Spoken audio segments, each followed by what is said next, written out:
গতকাল 15ই আগস্ট ছিল জাতির পিতা বঙ্গবন্ধু শেখ মুজিবুর রহমানের 50তম মৃত্যুবার্ষিকী। এদিন বিনোদন অঙ্গনের অনেক তারকাই সামাজিক যোগাযোগ মাধ্যমে শোক বার্তা জানিয়েছেন।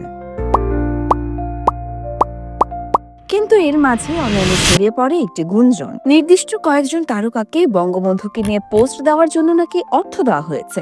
একটি কথিত ব্যাংক স্টেটমেন্টও ছড়িয়ে পড়ে অনলাইনে, যেখানে দাবি করা হয় মেহের আফরোজ শাওনের অ্যাকাউন্ট থেকে একাধিক অভিনেতার কাছে টাকা পাঠানো হয়েছে। কিন্তু সত্যটা কি? রিউমার স্ক্যানার বাংলাদেশ, যারা আন্তর্জাতিক ফ্যাক্ট চেকিং নেটওয়ার্কের স্বীকৃত সংস্থা, তাদের তদন্তে জানা যায় স্টেটমেন্টে যে অ্যাকাউন্ট নাম্বার দেওয়া হয়েছে তা 13 সংখ্যার হলেও স্ট্যান্ডার্ড চার্টার্ড ব্যাংকের আসল অ্যাকাউন্ট নাম্বার হয় 11 ডিজিটের। তদন্তে জানা গেছে ওই নাম্বারের বিপরীতে কোনো অ্যাকাউন্টের অস্তিত্বই নেই।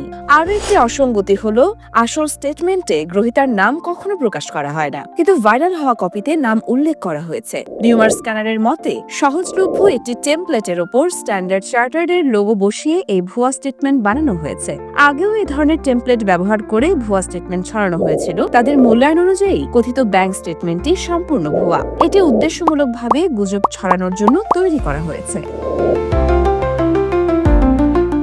योरमा शायर जहान, देशकाल न्यूज।